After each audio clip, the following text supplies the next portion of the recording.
ಅಧಿವೇಶನದಲ್ಲಿ ಚರ್ಚೆ ನಡೆಸಬೇಕಾದ ವಿಷಯಗಳ ಆಯ್ಕೆಗೆ ಸಂಬಂಧಪಟ್ಟಂತೆ ಬಿಜೆಪಿ ನಾಯಕರು ಬುಧವಾರ ಮಹತ್ವದ ಸಭೆ ನಡೆಸಿ ಚರ್ಚೆ ನಡೆಸಿದ್ದು, ಮುಂಗಾರು ಅಧಿವೇಶನದಲ್ಲಿ ಸರ್ಕಾರವನ್ನ ಕಟ್ಟಿಹಾಕುವ ಬಗ್ಗೆ ಸಿದ್ಧತೆ ಪ್ರಾರಂಭಿಸಲಾಗಿದೆ. ಜೊತೆಗೆ ಸದ್ಯದಲ್ಲೇ ಜೆಡಿಎಸ್ ನಾಯಕರ ಜೊತೆಗೂ ಸಭೆ ನಡೆಸುವ ಸಾಧ್ಯತೆ ಇದೆ.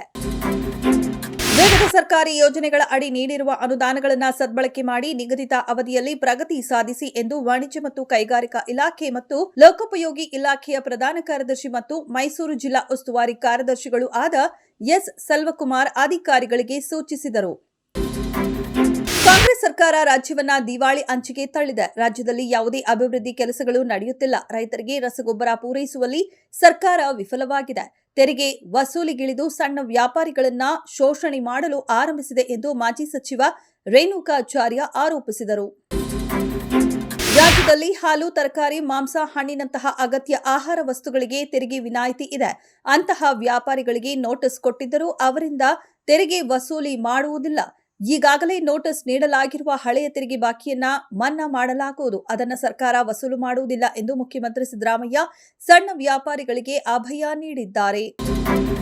ಉಡುಪಿ ಜಿಲ್ಲೆಯಲ್ಲಿ ಭಾರೀ ಮಳೆಯಾಗುವ ಹಿನ್ನೆಲೆಯಲ್ಲಿ ಹವಾಮಾನ ಇಲಾಖೆ ರೆಡ್ ಅಲರ್ಟ್ ಘೋಷಿಸಿದೆ. ಜಿಲ್ಲಾಡಳಿತವು ಶಾಲಾ ಕಾಲೇಜುಗಳಿಗೆ ರಜೆ ಘೋಷಿಸಿದ್ದು, ಮೀನುಗಾರರಿಗೆ ಸಮುದ್ರಕ್ಕೆ ಇಳಿಯದಂತೆ ಸೂಚಿಸಿದೆ. ಕರಾವಳಿ ಭಾಗದಲ್ಲಿ ಗಾಳಿಯ ವೇಗ ಹೆಚ್ಚಾಗುವ ಸಾಧ್ಯತೆಗಳಿವೆ. ಉಡುಪಿ ಜಿಲ್ಲೆಯಲ್ಲಿ ಅತ್ಯಧಿಕ ಮಳೆಯಾಗಲಿದ್ದು, ಈ ಸಂಬಂಧ ಉಡುಪಿ ಜಿಲ್ಲೆಗೆ ಹವಾಮಾನ ಇಲಾಖೆ ರೆಡ್ ಅಲರ್ಟ್ ಘೋಷಿಸಿದೆ. ಬೃಹತ್ ಬೆಂಗಳೂರು ಮಹಾನಗರ ವ್ಯಾಪ್ತಿಗೆ ಒಳಪಡುವ ನಾಗಸಂದ್ರ ಟೋಲ್ ಕೇಂದ್ರದಲ್ಲಿ ಅಕ್ರಮವಾಗಿ ಸಂಗ್ರಹಿಸುತ್ತಿರುವ ಟೋಲ್ ತಡೆಯಲು ನಿರ್ದೇಶಿಸಬೇಕು ಎಂದು ಕೋರಿ ಸಲ್ಲಿಸಲಾಗಿರುವ ಅರ್ಜಿಗೆ ಸಂಬಂಧಿಸಿದಂತೆ ಕೇಂದ್ರ ಸರ್ಕಾರ ಮತ್ತು ಭಾರತೀಯ ರಾಷ್ಟ್ರೀಯ ಹೆದ್ದಾರಿ ಪ್ರಾಧಿಕಾರಕ್ಕೆ ನೋಟಿಸ್ ಜಾರಿಗೊಳಿಸಲು ಹೈಕೋರ್ಟ್ ಆದೇಶಿಸಿದೆ. ದೇಶದ ಪ್ರಸಿದ್ಧ ಇ-ಕಾಮರ್ಸ್ ಸಂಸ್ಥೆ ಮಿಂತ್ರಾ ಡಿಸೈನ್ಸ್ ಪ್ರೈವೇಟ್ ಲಿಮಿಟೆಡ್ ಹಾಗೂ ಅದರ ಸಂಬಂಧಿತ ಕಂಪನಿಗಳು ಮತ್ತು ನಿರ್ದೇಶಕರ ವಿರುದ್ಧ ದೇಶೀಯ ವಿನಿಮಯ ನಿರ್ವಹಣಾ ಕಾಯ್ದೆ ಅಡಿ 1654 ಕೋಟಿ ರೂಪಾಯಿ ಉಲ್ಲಂಘನೆಯ ಆರೋಪದ ಮೇಲೆ ಎನ್ಫೋರ್ಸ್ಮೆಂಟ್ ಡೈರೆಕ್ಟರೇಟ್ ದೂರು ದಾಖಲಿಸಿದೆ.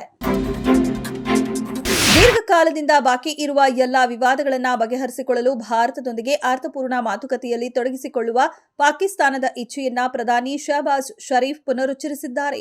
ಬ್ರಿಟಿಷ್ ಹೈಕಮಿಷನರ್ ಜೇನ್ ಮ್ಯಾರಿಯೋಟ್ ಅವರನ್ನ ಪ್ರಧಾನಮಂತ್ರಿ ಭವನದಲ್ಲಿ ಭೇಟಿಯಾದ ಸಂದರ್ಭದಲ್ಲಿ ಶಹಬಾಜ್ ಷರೀಫ್ ಈ ರೀತಿಯ ಹೇಳಿಕೆ ನೀಡಿದ್ದಾರೆ. ಭಾರತ ಮತ್ತು ಇಂಗ್ಲೆಂಡ್ ನಡುವಿನ 5 ಪಂದ್ಯಗಳ ಟೆಸ್ಟ್ ಸರಣಿಯ 4ನೇ ಪಂದ್ಯ ಮ್ಯಾಂಚೆಸ್ಟರ್ನ ಓಲ್ಡ್ ಟ್ರಾಫರ್ಡ್ ಕ್ರೀಡಾಂಗಣದಲ್ಲಿ ನಡೆಯುತ್ತಿದೆ. ಈ ಪಂದ್ಯದಲ್ಲಿ ಟಾಸ್ ಸೋತ ಭಾರತ ಮೊದಲು ಬ್ಯಾಟಿಂಗ್ ಮಾಡುತ್ತಿದ್ದು, ತಂಡದ ಪರ ಆರಂಭಿಕನಾಗಿ ಆಡಿದ ಕೆಎಲ್ ರಾಹುಲ್ ಇಂಗ್ಲೆಂಡ್ನಲ್ಲಿ 1000 ಟೆಸ್ಟ್ ರನ್ಗಳನ್ನು ಪೂರ್ಣಗೊಳಿಸಿದ್ದಾರೆ. ಕನ್ನಡ ಚಿತ್ರರಂಗದ ದಿಗ್ಗಜ ನಟಿ, ಅಭಿನಯ ಸರಸ್ವತಿ ಎಂದು ಖ್ಯಾತರಾದ ಬಿ ಸರೋಜಾದೇವಿ ಅವರ ಸ್ಮರಣಾರ್ಥವಾಗಿ ರಾಜ್ಯ ಸರ್ಕಾರವು ವಿಶೇಷ ಚಲನಚಿತ್ರ ಪ್ರಶಸ್ತಿ ಸ್ಥಾಪಿಸಬೇಕು ಎಂಬ ಮನವಿಯನ್ನ ಹಿರಿಯ ನಟಿ ಹಾಗೂ ಬಿಜೆಪಿ ಮುಖಂಡ ತಾರಾ ಅನುರಾಧ ಮುಖ್ಯಮಂತ್ರಿ ಸಿದ್ದರಾಮಯ್ಯರಿಗೆ ಸಲ್ಲಿಸಿದ್ದಾರೆ.